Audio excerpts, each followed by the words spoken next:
Selanjutnya kita akan buat halaman homepage pada bagian video ini ya. Jadi teman-teman, pertama teman-teman masuk ke menu pages ya. Di sini kan masih ada dua untuk sampel page-nya. Kemudian teman-teman klik add new. Kita akan buat homepage-nya. Terus kita akan coba untuk langsung customize ya pada bagian homepage. Nah, untuk title-nya kita gunakan saja home seperti ini ya. Jadi ini untuk halaman landing page utamanya. Kemudian teman-teman di sini kita langsung saja dulu publish ya. Kita publish. Oke, di sini sudah terpublish ya. Teman-teman juga bisa langsung cek ini URL-nya. Terus scroll ke bawah. Nah, di sini teman-teman pilih konten layout-nya, yaitu yang ini ya, yang full. Ini yang default kan, yang ini yang full content. Kemudian pada bagian title bar settingnya,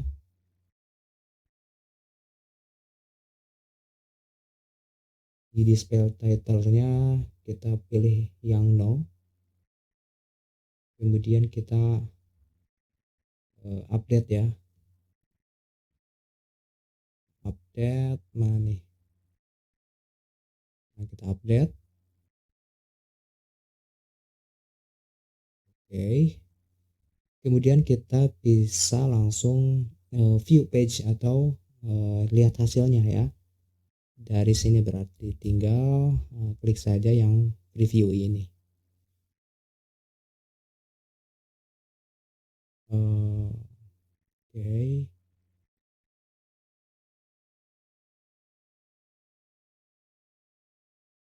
Nah, maka hasilnya kurang lebih seperti ini ya. Kemudian di sini kita akan setting pada bagian halaman homepage-nya ya. Karena kalau misalkan kita lihat di URL-nya, halaman homepage ini belum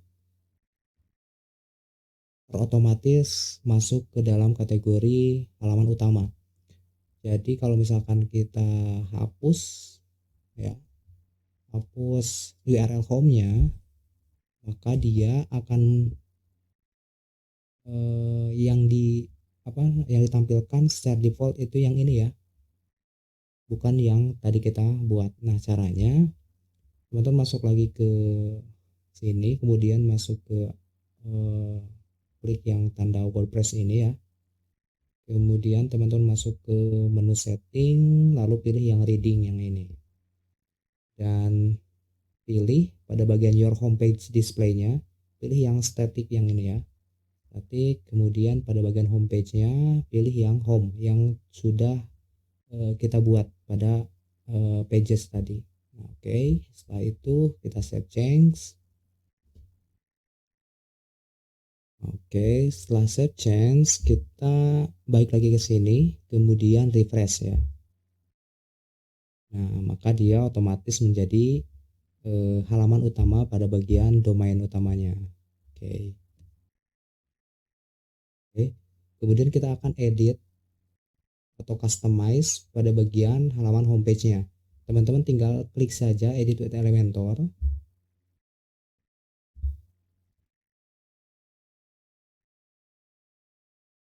Kalau misalkan nggak bisa di sini, teman-teman masuk ke sini nih. Masuk lagi ke admin, kemudian masuk ke pages.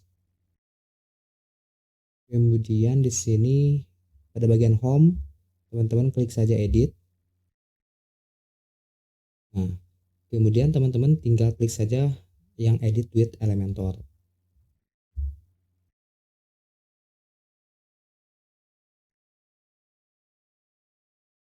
Nah, kita di sini sudah masuk ke kanvas Elementornya ya. Nah, di sini teman-teman kalau misalkan sudah biasa menggunakan Elementor, ini pasti sudah tahu nih, di bagian kiri ini adalah elemennya ya, yaitu section-section atau objek-objek yang bisa diterapkan pada bagian kanvasnya.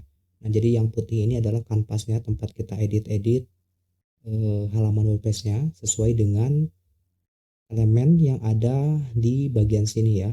Nah, kalau misalkan masih terkunci seperti ini berarti dia yang harus pro-nya ya.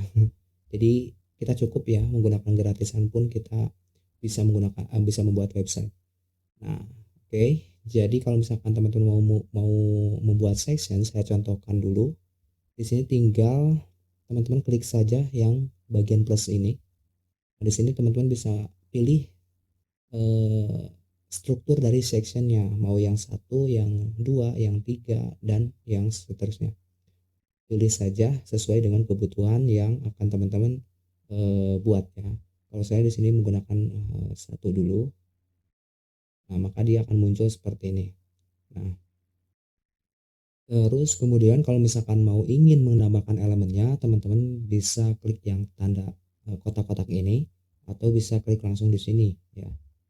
Maka otomatis dia akan masuk ke pada bagian elementsnya. Nah, misalkan saya akan menambahkan heading pada bagian kontennya.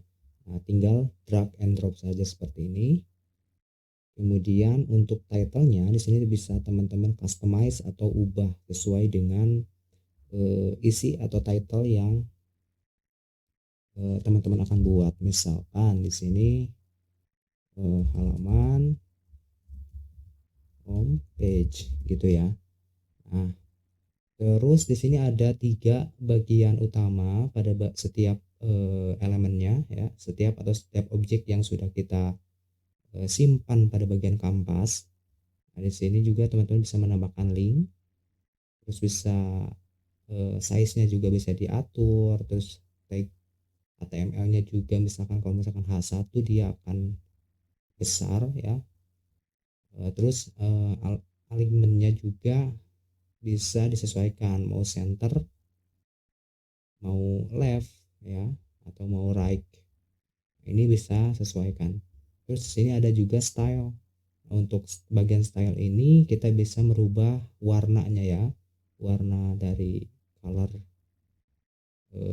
apa namanya